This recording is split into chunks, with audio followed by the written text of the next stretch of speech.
Mentimeter, right? Let there be a little bit of interactive session on that. So if I say that let's have a interactive session, that's not going to work out. So instead of that, let's log into Mentimeter and see if we can start having some fun while we learn. All right. Let me know if everyone is able to log into that, and then we can start off the session. All right. Sure. Please everyone log in there. Yeah. Let's log in and see. Yeah.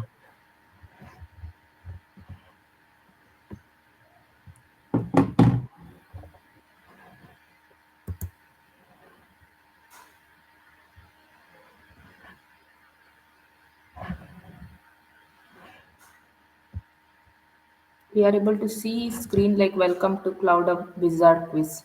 That is good.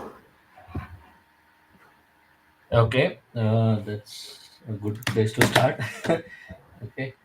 Um, right. Let's see how many of them joins the thing. Yeah. Yes, Tanupam. No need actually. No need to enter any code, so we can directly join. Yeah, just join out. It would be fun actually. If everyone can just type in the chat message saying that I've joined, so that I know that I can start. I hope you guys are not seeing the answers, right? No, no answer. No, it's a good. Yeah. Yeah. So let's give it a couple of more minutes.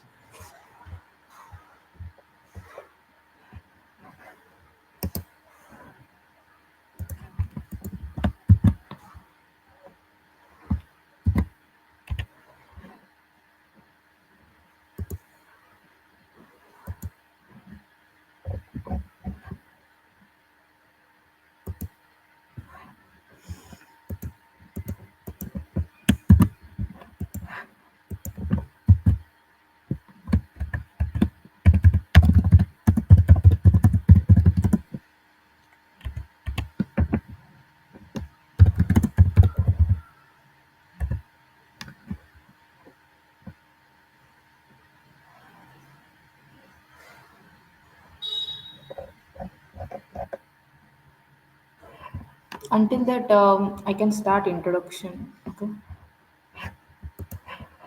Let me share my screen.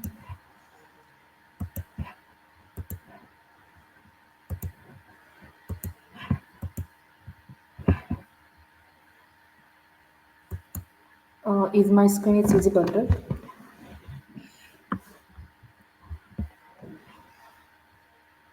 Anyone can confirm? Yeah, yeah, Yes, Shamini. I can see that. Yeah, welcome to Goa Meals of Meter. Good afternoon, all.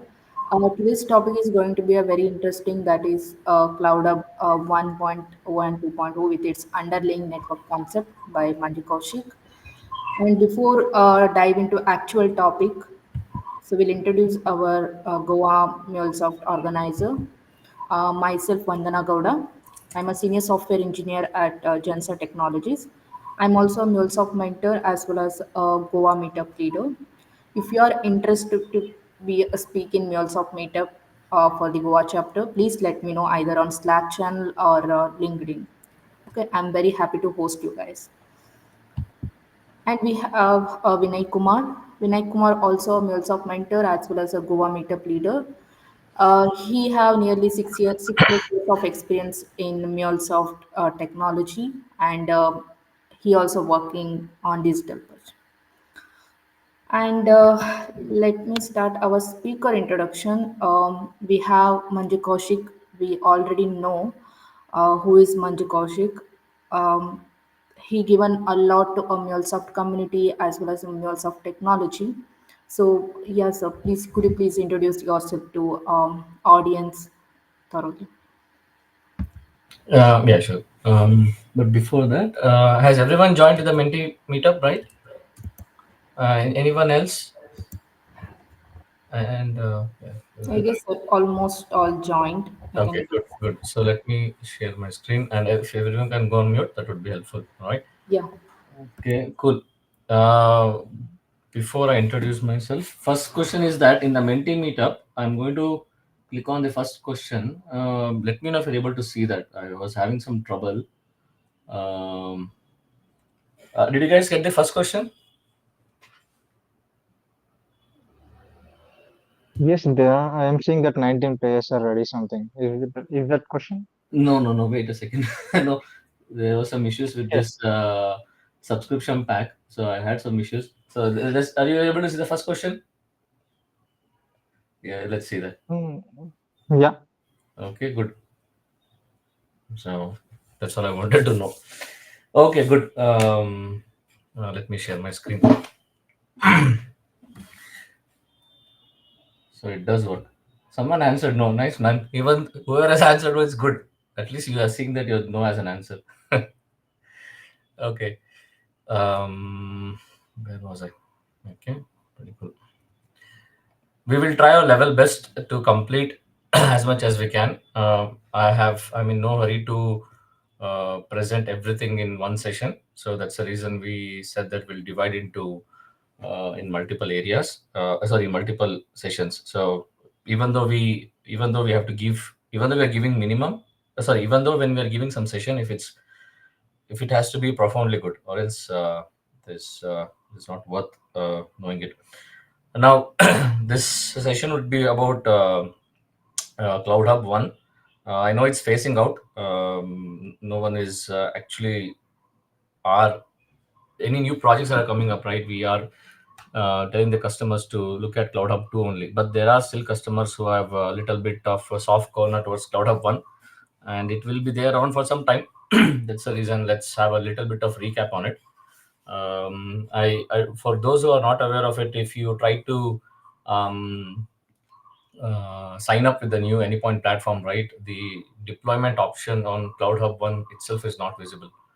So that's something I've noticed a couple of weeks back. Okay, so they're completely removing it out even in the free trial as well. So either the way, um, we have the organizers, as I said, Vandana and Vinay. Thanks, really, thanks for organizing this event. And about myself a little bit, I'm working as a DevOps manager at Nature. Done my post graduation. Actually, I have 12 years of experience. Forgot to change the PPT. And I started my career as a sales, and I worked in a lot of organizations. Worked in Oracle, then worked in Google. I have also worked in Intel and Motorola, all the uh, top brands that they call, right? And started from sales, moved to OS development. Then I did some enterprise level of J2D uh, development. Then I moved to PHP web development. Finally, it was actually not that I had a choice to move to integration. My manager had forced me to move to integration world, and predominantly after that, I became lazy and I got stuck in integration. That's it. That's how I ended up in integration world. I am very passionate about creating contents, especially on Vedas and Upanishad, which is the core Indian heart of it. And I have written more than 270 articles on it, and I have 3 courses on Udemy as well. With that being said, these are a couple of agenda. We'll try to cover as much as we can. If we run out of time, that's all right. We will cover in the next session. All right. So again, this is just a recap of what we already know, and let's get into it. Okay. Any questions so far? No questions. Okay. So the next question on your Mentimeter, right? I want you to answer this. The second question is, yeah, that's all right. It's a leaderboard. I wanted to answer this next question. Get ready on your list. Look in your screen now. What do you think the answer would be for this particular question? Okay.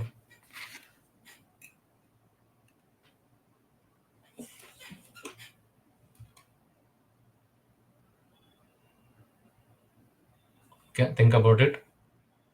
And if anyone can tell me why is that?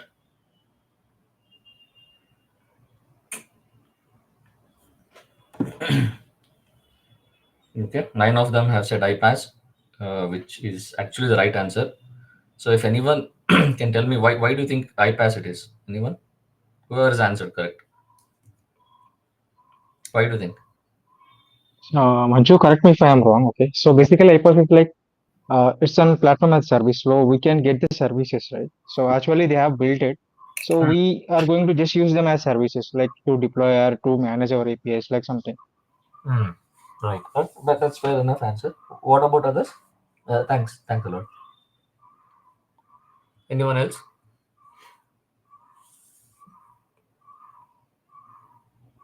Hmm. That's all right. Okay.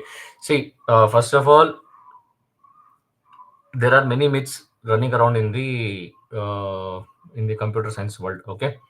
So one of the biggest myth is that, which I would hate to bring it out, but it's very truth and it's very bitter. There is no such thing as an integration architect. Okay. The reason why I'm telling you is that because the iPaaS itself is one of the myth. Okay. It did not existed, but finally somehow we had to tune it up and bring that up as an iPaaS. Okay. In the computer science world, there are only three things as what you're seeing right now. Okay. On-prem, infrastructure as a service, platform as a service, and software as a service. Okay, iPaaS is one of the myth, but we had to eventually add it because we have to make ourselves somewhere special in between the world, right? That's the reason we ended up adding as which is a part of the platform as a service. Okay, so just like how integration architect is a myth, there's no such thing as integration architect. In a similar way, iPaaS doesn't exist, but we ended up adding it. Now, to understand iPaaS, first you need to understand what is this three view all about. See, one, the customer is managing something and you are managing it. Okay, so for example, I work for Accenture and we are the supplier, right? And there are companies like many accounts like you can take Walmart or you can take any retail based like Amazon. So as an Accenture, we try to provide some service to Amazon or Walmart, right? So Accenture is called as a supplier because we supply things, and one who takes the services from the supplier, we call it as a company. If anyone has written some documentation about the request for proposal, right, you will understand what I'm saying. Now, in the similar way, there are cloud infrastructures. So there are companies which they will say that, hey, I will manage something for you. You just make use of it. Okay. So in the on-prem, if you can see here in the on-prem, there is what does a customer manage? Customer manage all these things, which includes the application, security, database, operating system, virtual, everything is managed by the customer itself, which means if Accenture is trying to provide a service to Walmart, right?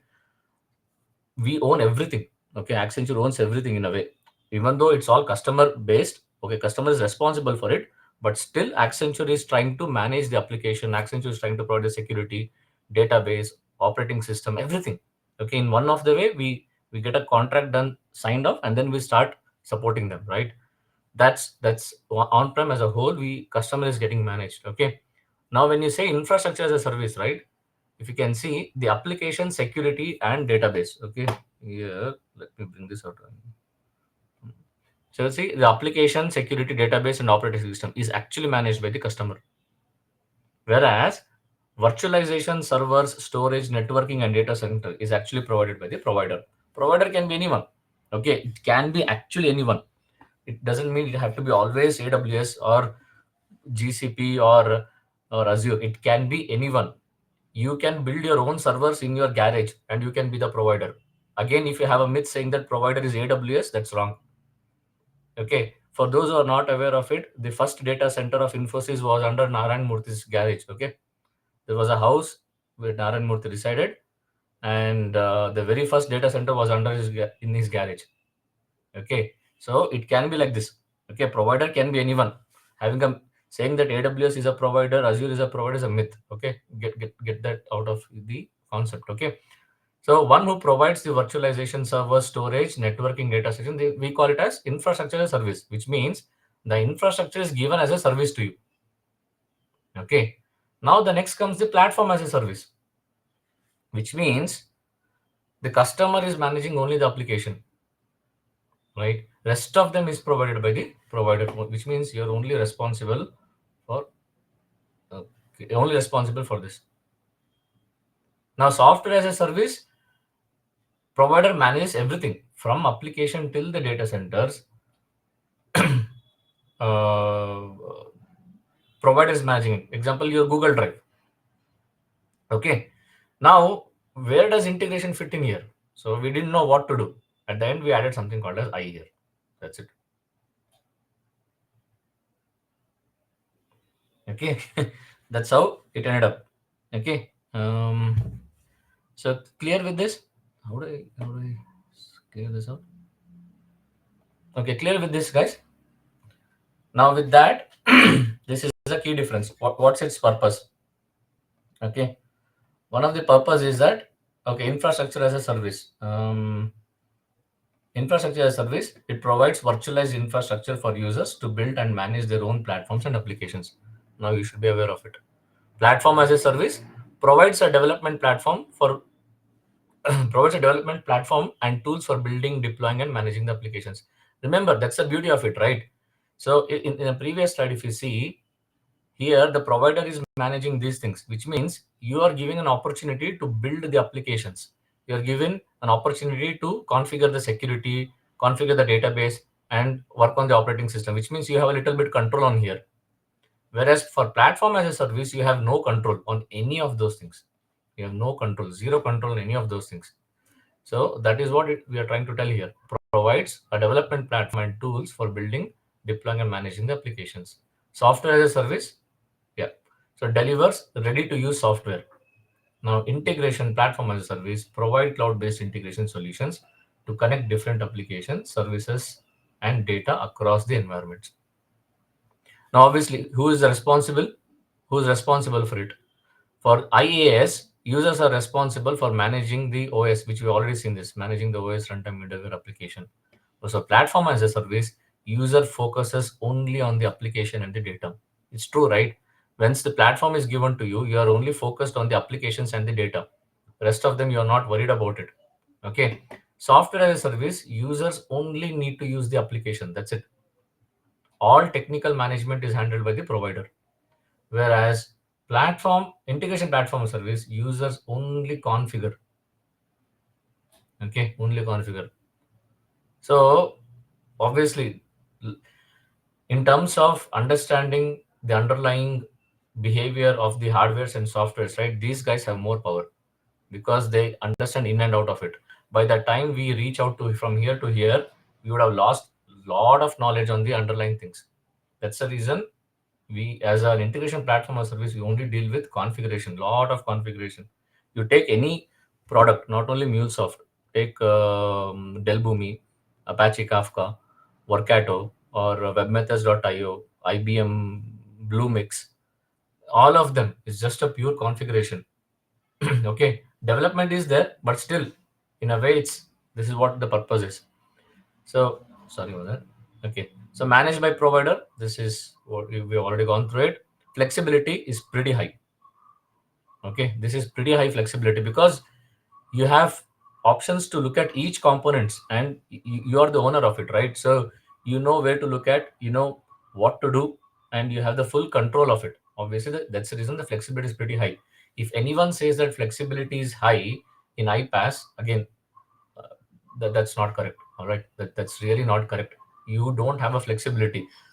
The flexibility is taken care by people who are providing it. The providers are taking care of the flexibility. That's the reason for iPaaS, it's moderate. Okay, it's really moderate. Same goes with PaaS and SaaS. It's limited. Okay. Now target users, ideally the core IT teams who will be dealing with it. Okay, which means this is my personal experience in Motorola. Okay, I still remember that we had to go to a couple of websites, order the servers, storages, racks, including we have ordered the screws, nuts and bolts, right, to fit in the fit in the devices, and then we had to connect the Ethernet cables and many cables, plug in and push the operating system. I have personally worked on it. I have worked on embedded C, and I know how it feels. Okay, then we have to take it to a data center room filled with a lot of ACs. Then you have to place it in a cabinet. See, you have that flexibility. Okay, so the core IT teams who build the data center, right? They are the one the target users are all about IaaS, right? So for platform as a service, developers are the core point of contact here, right? Because they are developing the application, right? Makes sense. And the SaaS end users and the business, okay, because you're given the software, right? And there's no need of development, there's no need of maintenance, you know. For example, those who are on social media platform, you want to increase the number of users by giving fake paid reviews, or number of fake users, right? You're just given a software, pay the money, and it will just boost, right? So that's all a software as a service that gives it for you, right? And integration platform as a service, business and the IT teams. Why IT teams? Yeah, because there is a little bit of configuration, there's a little bit of development, and there's a little bit of fine tuning here and there in terms of scalability, right? Horizontal and vertical scaling. So you have to do a little bit of configuring here and there. Okay, applying API policies. So that's the reason you have both business and IT teams. Business, they look at the data and charts in the API managers or in the developer portal. IT teams, they will develop and give it to you, right? So scalability requires user setup and configuration for scaling. That's obviously this platform as a service. It should be automatically scalable. Automate scales the platform and the underlying infrastructure. Same goes with SaaS, and there's no need to even talk about iPaaS because you have the concept of both horizontal and vertical scaling. Examples of infrastructure as a service: AWS, Amazon EC2 instance, IBM Bare Metal, or Google Compute Engine. And for platform as a service, you have Azure App Services, right? This is something I worked on, and AWS Elastic Beam. Okay, these are two things that I'm aware of well good, and rest of them is taken as an example. Software as a service, as I said, Google Drive, 365, Salesforce, they're all software as a service. Any CRM tool like Salesforce is a CRM based, Oracle CRM, okay, SAP CRM. Both of them have occupied the market at 33% share. Okay, so all of them are CRM based, which is software as a service. And finally, integration platform as a service, which is MuleSoft, Delbumi, WebMethods.io, and many of them those things. Okay, so with this, I hope you got the difference with the three layers, right?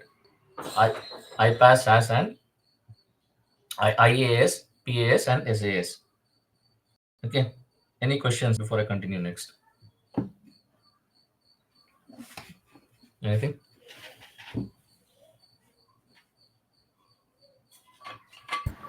No questions.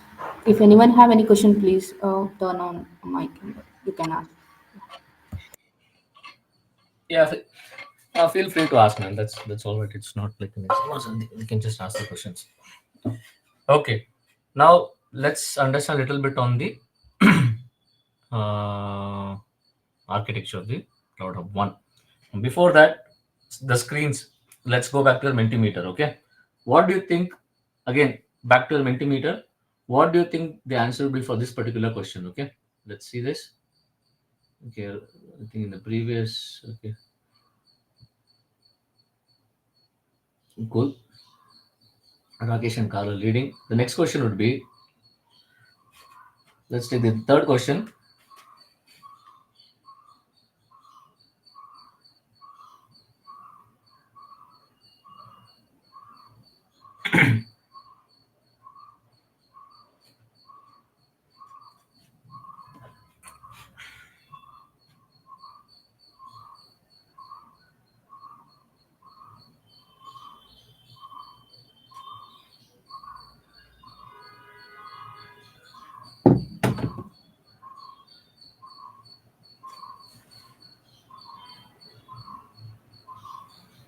Okay.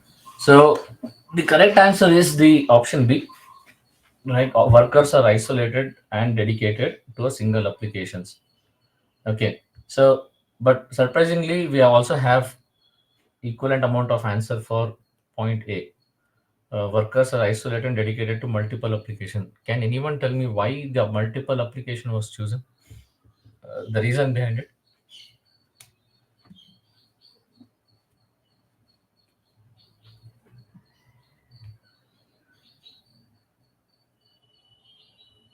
Anyone, please?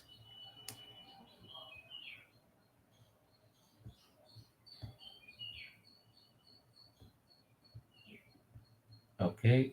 Uh, okay. Anyone has, those who have given the correct answer, why do you think it is isolated and dedicated to single application? If you want to deploy an application or if you want to use an application, it should be isolated. Okay. Note from deployment and execution point of view, an application can be deployed in a single worker, and no other two applications will be deployed in a single worker. Right, correct. So it's true. Anyone else wants to answer? Yeah, because each application will be tagged with a specific IP address, right? So eventually it will be uh, unique in case of all this. Okay, IP address, I would still hang on to that answer because IP address can be dynamic until unless you make it static. We'll come to that later. But see, when you deploy on a particular, when you right click, sorry, not right click, when you deploy the application over the cloud hub, right? You don't see that the application gets divided, like application suddenly gets becoming double or triple, or right, it doesn't happen, right? So it's quite obvious. So if you see this, let's begin with it. Okay, so a cloud hub one is, which is a MuleSoft iPaaS. Now you know what's an iPaaS, integration platform as a service. Okay, that provides fully managed multi-tenant environment for hosting Mule application. The architecture actually comprises several key components. One is the worker cloud. And what is a worker cloud? It's a virtualized Mule runtimes. It's a virtualized Mule runtime. The virtualized Mule runtime that runs the deployed application. That's a worker cloud. Workers are isolated and dedicated to a single application, right? Workers are always isolated and dedicated to a single application. Okay, it's not divided to multiple applications. It can never be. Okay, the next key component is the control plane, which is what we see. Control plane and the data plane is quite important here. So what's a control plane? It's a centralized management, monitoring and governance of the API and integration. It's a, as the name itself says, it's trying to control something, right? It's trying to control. Okay. It includes tools like Anypoint Studio, Exchange, or your runtime manager, API manager, analytics, or if you try to bring any other additional softwares which can be tuned into the MuleSoft if you're running RTF or on-prem, which also belongs to part of a control plane if tuned properly. Okay, the one, as the name itself says, the one that's trying to control things. Okay, that's the control plane. Now you have connectivity as one of the key components, which is the managed VPNs and VPCs and the transit gateways. If time permits, I want to actually start a beautiful story on the VPCs. Okay, it's because that's one area I see a lot of us still find difficulty in understanding what actually VPC is about. Okay, because I keep asking question VPC, all I get answer is AWS VPC. Uh, if possible, I would like to actually end this session with a story on VPCs. Okay, and that would be really fantastic. Okay, connectivity along with the managed VPNs and VPCs, you have the transit gateway for hybrid connectivity, load balanced to distribute the traffic across the workers. Okay, load balance, which is obviously used to distribute the traffic across the workers. Now data plane, as the name itself says, a plane which is used to manage the data in and out. Okay, which means it's a part of the runtime where runtime execution occurs. This is where the data plane is, where it is composed of workers. That workers is configured by the control plane. As the name says, control, right? So if you're married and you have a wife, you know what it means, controlling things. Jokes apart. Okay. Shared services. This is another key component. You have logging, monitoring, encryption, and security. That's for the shared services. Okay, logging can be anything. It doesn't mean always log4j, please. Even if you try to bring the external logging, is still a logging. Okay. Even if you write a small line sysout as like in Java, okay, or println in C++ or anything. Logging means it's just one of the way of printing the message. Logging doesn't mean it's always log4j, ELK, or Kibana. So, logging means just logging things. That's it. Okay, and it's a part of the shared service because when you write system.out.println in Java, it means you're actually invoking a method. That method is a part of the jar files, which is the whole package of the JDK system. Which means the system.out.println, someone has written the code within Java, which is obviously it's C++.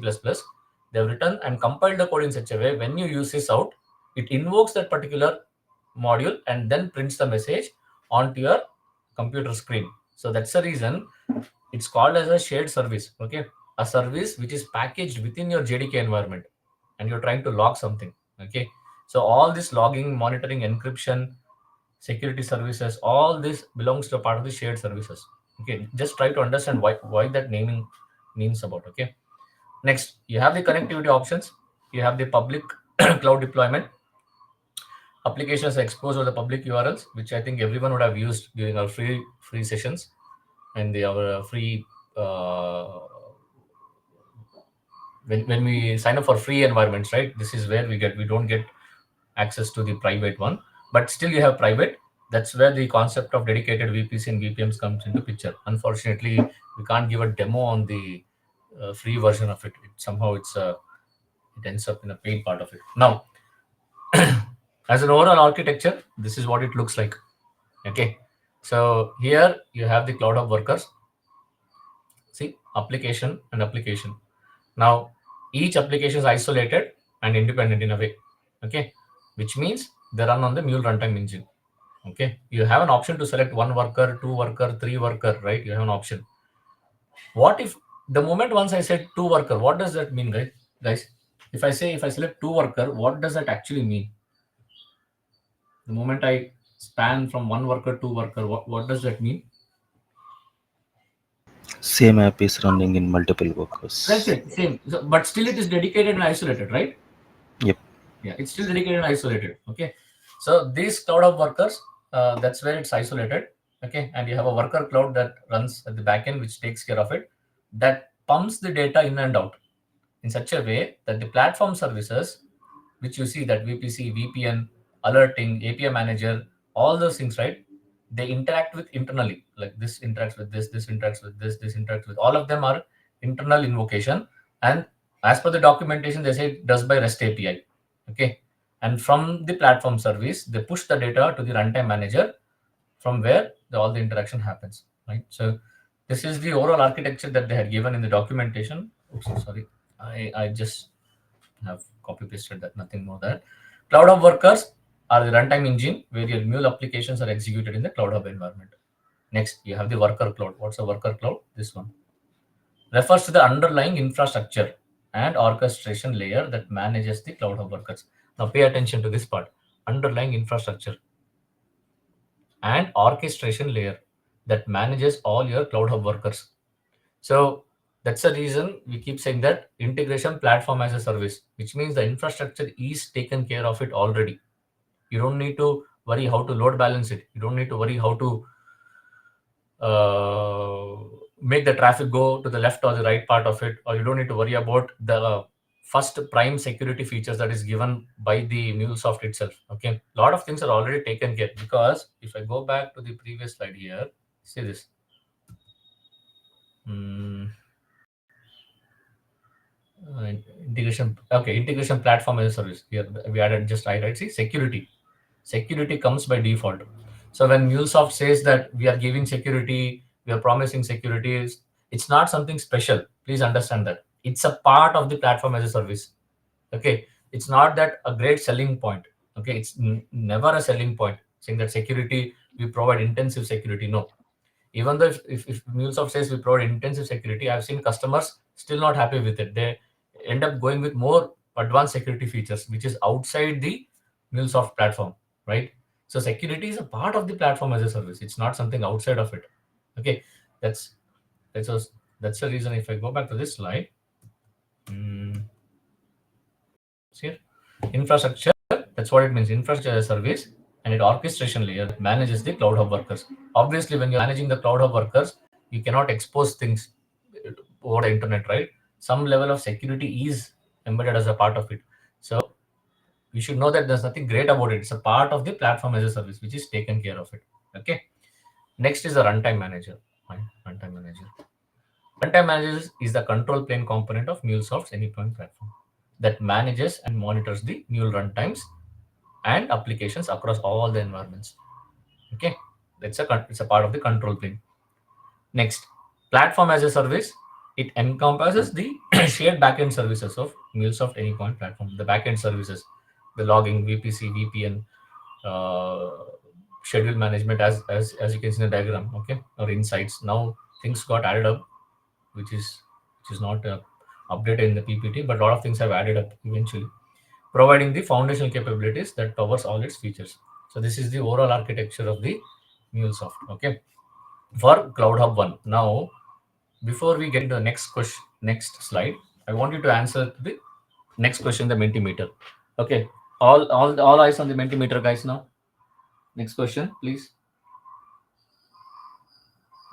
Let's see this part of it. Okay. Okay. Cool. Okay, Rakesh and Hariharan are doing it. Okay, the next question is the fourth question.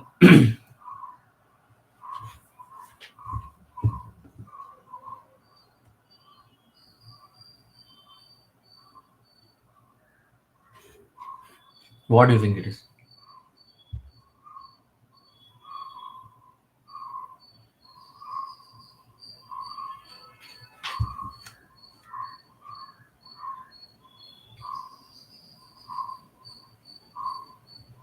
Okay, and there the answer is correct. It's 8 GB, 16 GB, and 88 GB. And one of the reason why I have given the last option as I don't remember, need to check the documentation, is because uh, it really means it. Okay, so certain things are not meant to be remembered. Okay, it's not some. Eventually, when you end up working a lot, you would know it by default, but ideally the answer is these are something that you actually don't remember. It's always good to have an Excel sheet and check it out, or go to documentation. The reason why I stress that last point, I don't remember, need to check the documentation, is because we are too much dependent on the documentation in and out, right? In a way, and hence these are some things that it's good that we always revisit with the documentation. But those were answered as number two, right? And like, great, that it's really great that you remember it. So workers are dedicated instance of Mule runtime engine that run your applications in cloud. I'm repeating that again. So workers have the following characteristics. Okay, you have the capacity, isolation, manageability, and locality. Right. Now, what does capacity means? Each worker has a specific amount of capacity to process the data. Right. Obviously, even in your system, you would increase your RAM from 16 GB to 32 GB, 42 GB, or 64 GB, right? They're similar with even in the hardware as well. Okay, that's what the capacities means all about. Isolation: each worker runs a separate container. Again, it's isolated. It runs a separate container from every other application. Manageability: each worker is deployed and monitored independently. Okay, and locality: obviously, it each worker runs a specific worker cloud. It can be either in US, EU, or Asia specific. I don't think there's anything that's related to in Asia. Singapore is available. I guess there's nothing on India. If I'm correct. Okay. So 0.1 V course. I'm just going to talk about one. It's the worker memory is 1 GB, heap memory is 500 MB, and disk storage is 8 GB. Okay. Each worker has a minimum of 8 GB of storage, which means see minimum is 8 GB. Okay, and it increases till 328 GB. Okay, which is allocated for both application storage, which is about 3 GB, with about 3 GB used for OS and Mule components. Here in the 8 GB, if you can clearly see that 3 GB is allocated for OS and Mule components, which means we have 3 plus 5. This, anyways, you don't have control of it. Okay. The metaspace limit for apps deployed in Cloud Hub is currently unlimited, regardless of the worker size. The initial metaspace size is 128 MB. Metaspace garbage collection begins after the metaspace reaches a threshold limit. Now, here my question to you guys is that what do you think metaspace is all about? This is something is written in the documentation, and they have left it as it is. Now, if someone asks you what is a metaspace, what do you think the answer would be? Take a time; it's all right. You can give. You can just, what do you think metaspace is? It's part of heap size internally. Sorry, It's part of heap. it's part of. Okay, So probably the memory kind of thing. If it out of the spaces, maybe application will throw oh, out of the memory issues. I mean, on a straight point related to some heap or heap dumps kind of thing. Um, okay. JVM kind of thing, JVM related one. Okay. Okay. Cool. Good try. Anyone else want to give it a try? What is a meta space, guys? Anything? It is allocated to an application for their metadata storage when application is getting run. So So, it will allocate some. you think meta space will be part of this 5 GB, is it?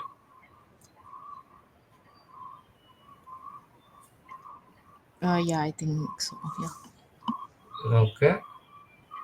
Anyone else wants to give it a try, guys? One final answer, then I'll take the answer. So I'll provide the answer. It's a non-heap memory within the Java JVM. Okay. Now before that, what is heap memory, by the way?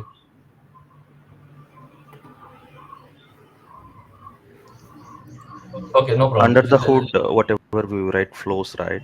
They are Java components. So Okay. whatever the memory allocated to the flows, so internally it uses the Java variables and whatever the things, Instances. instances, whatever app variables or whatever the things you write there. Hmm. Under the hood, it will uh, translate to the Java code, and those will be used at heap and whatever JVM it uses there. Okay, no problem. Okay, so thanks. Arun. See, the moment once we start understanding at this gross level, right? This gross level, that's where the concepts of all you. It feels good that okay, I'm understanding the core computer science concepts, right? So here is out. I'm going to give the definition not from MuleSoft. Okay, there's no such thing as MuleSoft heap memory. Okay, because I keep seeing this again. Lot of myth. Okay, one of the myths in MuleSoft that I have is three-layer architecture. Okay, so three-layer architecture was not introduced by MuleSoft. Please, it has been marketed well. That's it. The three-layer architecture has been there from a long time, from a very very long time. Okay, why I say this is because while I was working in Google in J2EE, right, in one of the web application development, we had already created three-layer architecture way back in 2011 or 12. I don't even remember. Okay, we were already writing methods and functions in three-layer, four-layer, five-layer, in even two-layer architecture.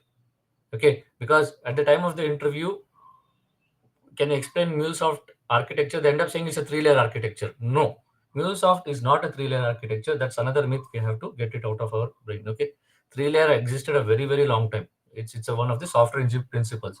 You have two, three, four, five-layer architectures. Okay, maybe when the time permits, I can talk about it. Okay, so heap memory from the computer science definition, guys. Okay, heap memory in computer science, particularly in JVM. Okay, I hope you know what's it's Java virtual machine, right? Okay, it's called as Java virtual machine. Okay, is a okay is a actually a memory area where please hear me out properly, is actually a memory area where the objects of Java are stored in the runtime. Okay, it's a memory area where Java objects are stored in the runtime. It is managed by the JVM's garbage collector. The heap memory is a Java is a particularly in the Java virtual machine. JVM is the memory area. Is one of the memory area where the objects of Java are stored in the runtime, including even the null objects. Even null is an object. Okay, please remember that even null is an object. Even empty is an object because all of them belong to one data type. It is managed by the JVM's garbage collector to automatically allocate and free the memory automatically. Okay, so there are a couple of characteristics of heap memory, right? Um, which I'm not going to talk about it. Okay, but that is what it means. Okay, but there's a difference between metaspace. Now that's heap memory. Now what is metaspace? Metaspace again in computer science, specifically in Java. Okay, is a memory space that was introduced in Java 6, 7, or 8 in one of the versions. I don't remember.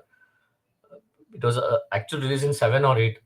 I don't remember, but that's where they introduced the concept of metaspace, which was a replacement for this is something I know because I worked on it. Have you guys heard of this called as?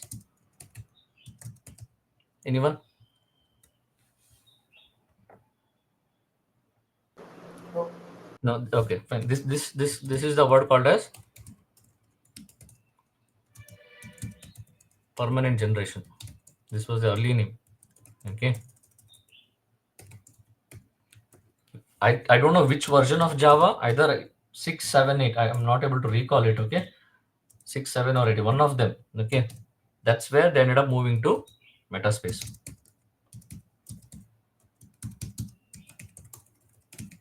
Okay, that's where they ended up moving to Metaspace. Okay, so is a replacement of permanent generation. Okay, again in the Java virtual machine, it is actually used for storing the class metadata. Okay, such as the class definition, object definition, or even the method information as well.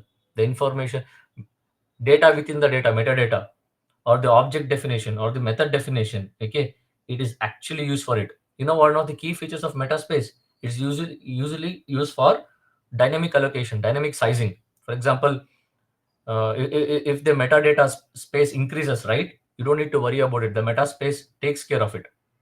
It is actually a part of the off heap memory. Again, this might be out of context, but it's a part of off heap memory. Okay, now that's your Metaspace. Now what's the key difference between is that between heap space and Metaspace, right? The key difference, what you should know. Okay, one of the key. Just give me 1 minute, guys. Okay, if someone asks you what's the key definition, sorry, difference between heap memory,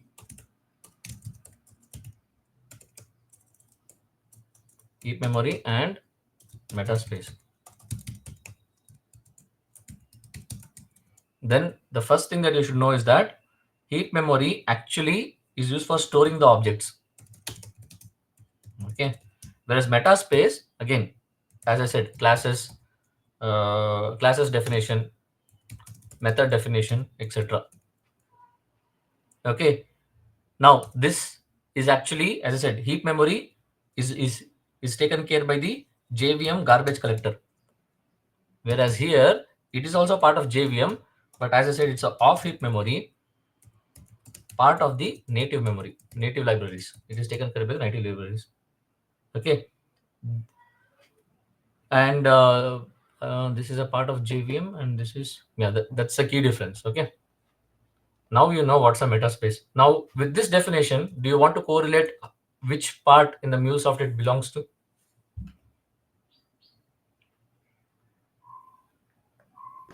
Transform message. No, we went till the coding level, a little bit higher. Let's look at from the a little bit higher view.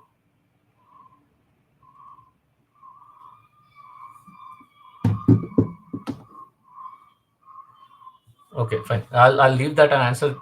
I'll leave that to you, all of you to research. But see, the key point here is that Metaspace limits for the apps deployed. The one of the hint here itself is that for the apps deployed. Okay, for the apps deployed, that's Metaspace. Okay, now let's get to the next slide. So any questions so far, guys? Any questions?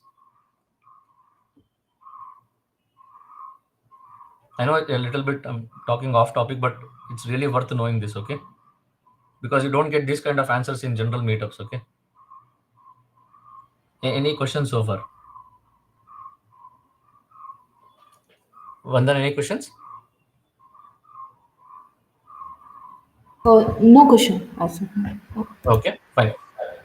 So some of the key features of sorry, cloud hub workers. Okay, architecture division. First, the worker cloud is a multi-tenant cloud of virtual machines. The virtual machines provide the security and isolation needed for your integration to run custom code without affecting others.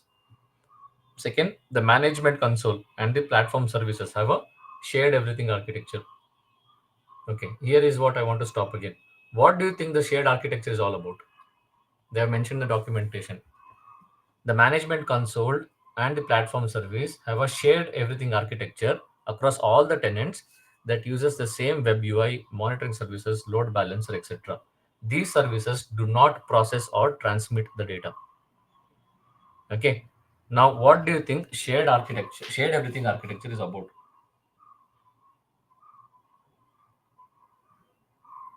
Two or three organization uses under the hood the same infrastructure.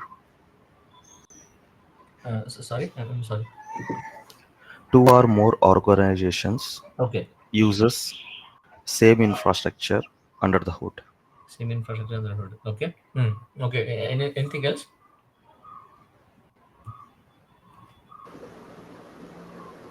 The basic underlying OS and the services are shared. Only the app level things are differentiated for different organizations. Okay. Okay, fine. I can give the answer. Okay. First of all, shared everything architecture. Again, it's not a MuleSoft. If it is, it's a myth. Take it out of the head. Shared everything architecture belongs to a part of one of the subjects in computer science, which is the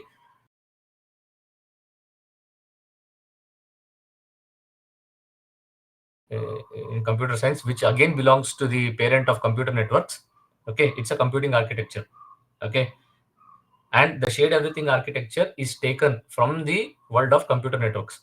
Okay, because way before, long back, right, we just had hardwares and with difficult operating systems, right? So this shared everything architecture was inherited from the computer networks world. Nothing to do with MuleSoft or nothing to do with software engineering or any other principles. Okay, now the core definition is that it's a part of the computing networks.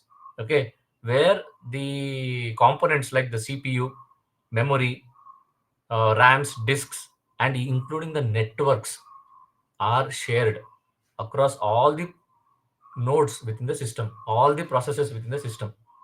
This is first successfully implemented in the world of relational database. Okay, RDBMS. That's where the shared everything architecture became a big hit. Okay, because the data had to be distributed across. Okay, and then it was finally adopted in multi-tenant cloud architectures because it has a strong capacity that it gets shared across everything. Like you have CPU, memory, disks. Okay, and that's where it ended up. The first again was relational database, and then IBM picked it up. IBM DB2 did very well. Even before the relational database, I don't know those who have heard of IBM mainframe. Have you guys heard of IBM mainframe systems, right? Right? IBM mainframe? No? Okay. 70 to 80% of USA runs on IBM mainframe. Okay, all the bankings in USA, even today, they stick on to IBM mainframe. It's one of the right. Okay, it's one of the best thing that have ever happened in the IBM world. If mainframe goes down, right, you can think that you can see that USA has entire USA country has gone down. Lot of things even today run on IBM mainframe. Okay, they had employed shared everything architecture because they're sharing the CPU, memory, disk, RAM, everything. Okay, since the underlying infrastructure is hidden to us, that's the reason we said that even MuleSoft employs the shared architecture, shared everything architecture. But when MuleSoft says shared architecture, they are giving definition a different way. They're saying that web UI, same web UI. Obviously, if you deploy in multiple applications, right, you still have the same web UI, anypoint platform. Then you have the anypoint monitoring services, load balancers, and etc. Now, when someone sees that shared everything architecture with this definition, you'll end up having a wrong impression. Oh, okay, everything is shared, and hence it's shared everything architecture. A little bit deeper. Whenever you see Cloud Hub, always think it's a platform as a service, integration platform as a service. Don't ever think at the component level. Please, a little bit deeper, because the platform is hidden to you. Okay, when web UI, when you say share the same web UI, don't think that it's a anypoint platform and they're sharing everywhere. Think a little bit deeper, saying that how the web UI was developed, how the web application user interface was developed. And if the web application user interface was developed, obviously they're deploying somewhere. If that web UI is deployed somewhere, which means they're using the hardware and the corresponding applications, which can be in .NET or Java or any other. So how it is getting scaled? That shared everything architecture, actually, if a person would have written that right, I believe they would have talking at that level, not at this level. Okay, so that's shared everything architecture. That's something you should be remembering about. Next, you have intelligent healing. Cloud Hub monitors the worker clouds for problems and provides self-healing mechanism to recover from them. If the underlying hardware suffers from a failure, the platform migrates your application to new worker automatically. To answer this, I need a little bit of AWS explanation, which I'm not sure that I can talk about it in this time frame. Let's see if I can pick up in upcoming sessions. In the case of an application crashes, whether due to problem with custom code or a bug, the underlying stack, the platform recognizes the crash and restarts the workers automatically. Okay. So when deploying your application to two or more workers, the HTTP load balancing service distributes the request across these workers, allowing you to scale the services horizontally. Requests are distributed using round robin fashion. I want to stop a little bit here. What do you think round robin is all about? They are saying that HTTP load balancing service distributes the requests across these workers, allowing you to scale the services horizontally on a round robin fashion. What do you think round robin is?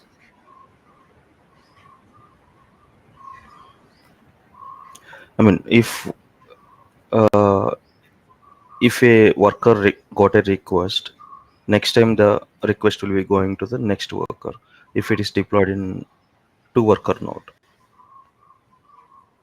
Sorry, can you repeat it? If an application is deployed in two worker node, Hmm. the first request got to first worker node, Hmm. the next request will be going to the second worker node. Yeah, I mean, true. That's what it. Likewise, it will Hmm. be going round robin fashion. Yeah, correct. It's running in circles. Yeah, it's running in circles. So round robin is one of the widely used algorithms. Okay, you have linked list algorithm, you have distributed algorithm, you have many more algorithms. Okay, out of that, round robin is one of the simple and it's kind of widely used algorithm. And Apache Kafka also follows the in a way round robin algorithms. Okay, that distributes the tasks resource evenly across multiple in a cyclic order, like cycles 1, 2, 3, 4, 5, 6, and again it goes in cyclic order.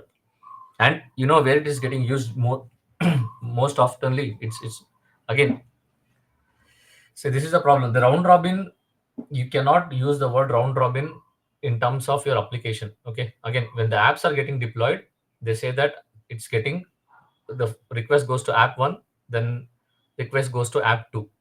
It's like 1 2 1 2. Okay, ideally the round robin algorithm was primarily invented in managing the CPU. Okay, and the networking. It was predominantly used in networking and CPU scheduling, especially when there was a concept called as quantum of time zone. Okay, quantum of time, which means when the time wanted to be sliced, like I have 12 p.m. Okay, then 12:10, 12:20, 12:30. So when there was a time window of each 10 minutes, right, the network packets used to get divided. Or okay, when whenever there was a time window, right, that's where the concept of round robin picked up, because from 12 o'clock to 1 o'clock they used to consider one cycle. So the tasks were divided at frequent interval of time, which is called a time slice. Based upon the time, they used to assign the tasks, and they used to go in a cycle. Okay, even in round robin they used to add FIFO, first in first out concept as well. Both of them used to go hand in hand. Okay, it was basically invented as a part of CPU scheduling in the operating system. Especially in the operating system, they used to do it. Even today they use it. Say for example, if you have a CPU of 3 processor. Okay, say you have a CPU with 3 processor. Let's take P1, P2, and P3. CPU of 3 processor, and a time of 10 milliseconds. Time of 10 milliseconds. Then they used to have like P1. Let's go wait time of wait for 10 milliseconds. Then P2, wait for 10 milliseconds. Then P3, wait for 10 milliseconds. This is how they used to do the round robin, and this was load balanced. which means no matter how many applications you're running right now, if you can see this, I'm running Google Chrome, I'm running PPT, and if I end up adding more applications, right, that's how the division used to happen. Even today it happens. Okay, and that was finally later adopted to networking principles. Okay, to spread your internet bandwidth, they use round robin fashion. So that was the actual creation of round robin. But when MuleSoft uses this, it just means the data is coming to app 1, the data is going to app 2, and it's going in a round robin. So that's where the MuleSoft definition picks up. Okay, persistent queues, it ensures zero message loss and allows you to distribute non-HTTP workloads, okay, across a set of workers. For example, if your application is deployed to more than one worker, persistent queues allows inter-worker communication and workload distribution. Persistent queues are a very in-depth concept, not going to cover here. If a large file is placed in a queue, your workers can divide it up and process in parallel. So Cloud Hub workers, we saw the architecture division. We know intelligent healing. Now you know what's a shared everything architecture. Now you know round robin. Now you also know what's a persistent queue. Okay. Before moving to this next question, uh, let's uh, let's look at our Mentimeter and answer the next question. Okay. All eyes are on your fifth question, please. Um, what is the fifth question? I'm sorry. Okay. Question number 5. Let's check it out. What's the question? Okay, this I think everyone would answer right because we just spoke now. We just spoke now. I think everyone would answer it rightly. Okay, I should have done a little bit. Sorry about that. I think everyone would answer it rightly. Okay, so the answer is round robin. Okay, let's go to the next question. Okay. Um,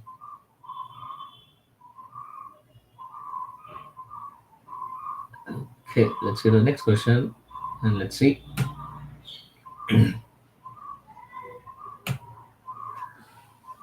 What's the next question? What do you think the answer is? Okay, I think it's already 4:10. Vandan, if you're okay, I'm going to stop the session now because I have other activities to pick up. I think we can pick this up in the next session if you're okay with that. Yeah, yeah, sure, sure. Okay, fine, guys. Before we close up, let's actually answer the Mentimeter and then we will close this session. Okay, I'm sorry if I have to cut short. Okay, so the answer is that what's the URL shared to external users when apps deployed over Cloud Hub? The answer is the first one, correct. It's mule hyphen worker hyphen my app region and Cloud Hub. Okay, let's go to the next question. Let's see who's leading it. Rakesh is still leading it.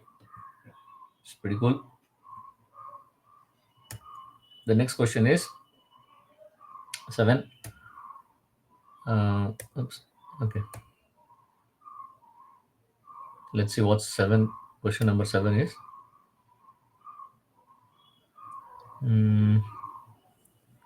Okay, right. In short, what do you think high availability is according to your understanding? In short, you have 1 minute time window to explain what's high availability. What do you think high availability is all about?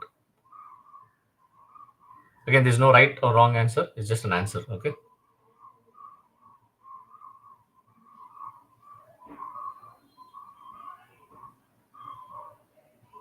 Give it in a line or two. It should be okay.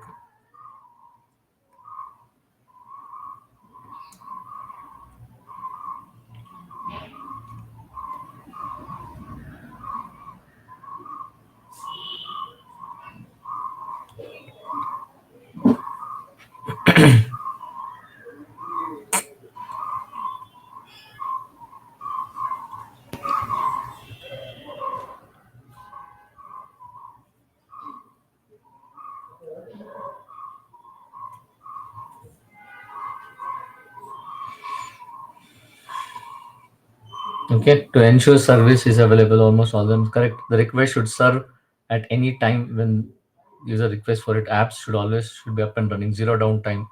APIs with Okay, what is TPS? Transaction per second, or what is TPS? Thread per second, or yeah, Thread per second. yeah.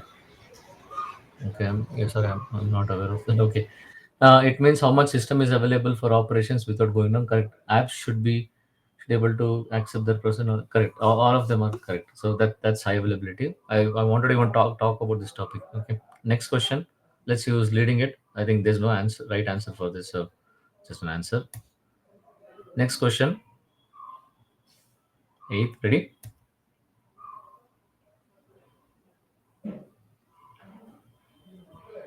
Does Cloud Hub includes inbuilt load balancing?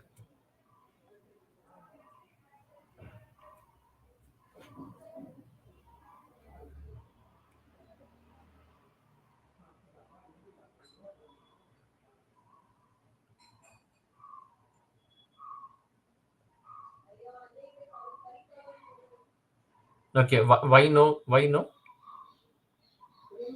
We got one answer as no.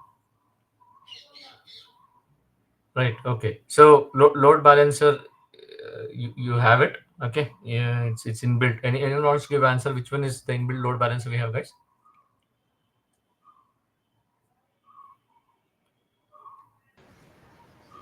Can you Oh, come again? Dedicated, right? yeah. Shared So load balance. yeah, correct. So shared and dedicated, you have it. If you don't select dedicated, by default you get shared load balancer. Shared. Yeah. Yeah, shared one. So a little bit of on load balancer again. Let's go a little bit very old. Okay.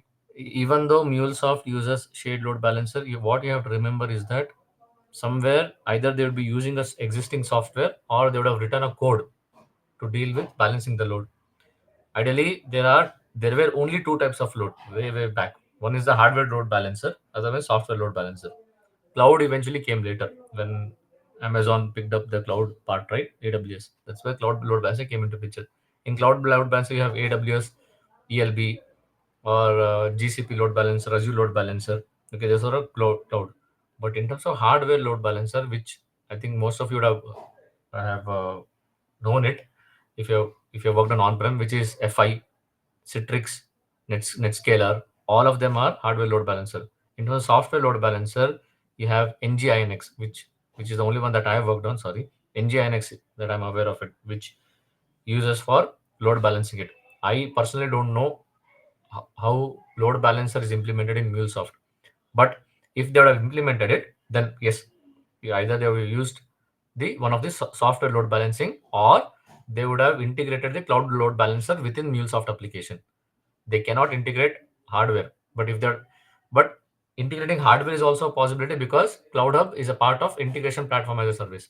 So we don't know out of hardware load balancer, software load balancer, Cloud Hub load balancer, which one they're using it. Only people who have developed it, they know it. So the load balancing was created way back in 1990s or 1980s. Okay, the first was the hardware load balancer, and if those who don't know, FI, as the name says, FI load balancer, right? The company name itself was FI Networks. Okay, they introduced something called as IP load balancer, and later Apache, which we say Apache Kafka today, when they were developing the web application, right? They brought up on a thing called as HTTP server, and that's where NGINX was introduced, and we had our in our engineering classes.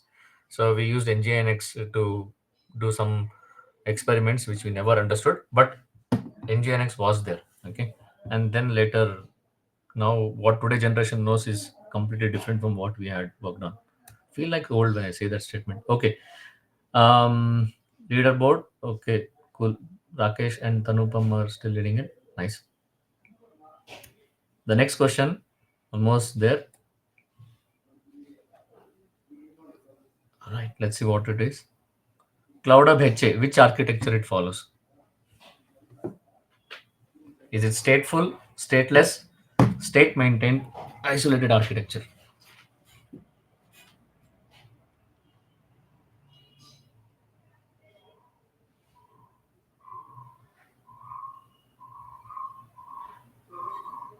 Okay.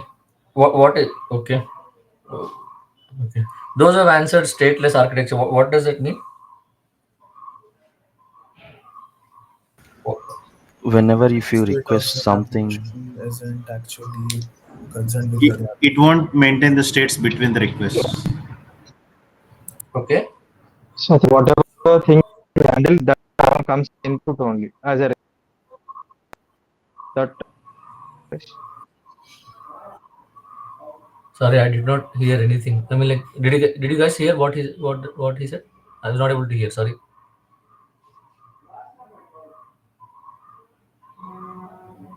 Hello. Request. Can you repeat your questions? Yeah. No, no, yeah. Someone answered what is stateless architecture? What does that mean? Yeah, one person answered it, which is correct. Someone else also answered. That's all right. Okay. So the stateless architecture, again, it's one of the software designing principles. Okay, where each request from the client to the server or server to the client is independent. Okay, each request is independent, and it does not ever rely on the previous data at all. It never ever relies on the previous data. Previous requests are not even relied on. The server does not even store the client information at all between the request. Server does not maintain it. Okay, between the request, making that a highly fault tolerant, resilient, and scalable system. Okay, the server does not store the client specific information, and each request is independent. Okay, so I don't understand what all the features of it, but the RESTful APIs what we built, okay, is kind of a stateless architecture only. The RESTful APIs, each API call contains all the required data. Okay, like your JSON web token, your HTTP headers, HTTP tokens, authentication. Server is not at all maintaining the data. Okay, even as a matter of fact, the classic, the just what we spoke in the previous slide, load balancer is a stateless architecture, because obviously it's not maintaining any data, it is just passing the data. Even load balancer is a stateless architecture, or in fact any microservice architecture, right? Like your, if you're implemented in databases or you're caching with the very own caching, okay, they are all stateless architecture. Okay, in stateless no sessions is maintained at all, but in stateful it stores the session data. Like your browser, it stores your session data, cookies and everything. Okay, so uh, your online shopping carts, you add to a cart, or you have logged in, when you clicked on remember my login, and then you restart your system and try to log in again, right? They're all stateful architecture, and Cloud Hub is a part of your stateless architecture. Just remember that. So we're almost there. Oops, sorry, I forgot to see who is leading it. Okay, nice, pretty cool. And the next question, we're almost there.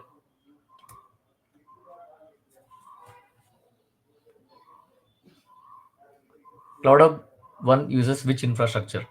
I think everyone should answer this. It's a pretty straight answer.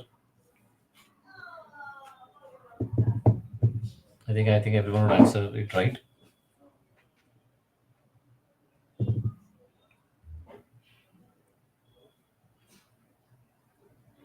Yeah, that's it. I think I don't need to give any explanation here. Okay. Next question, please. Okay, who's leading?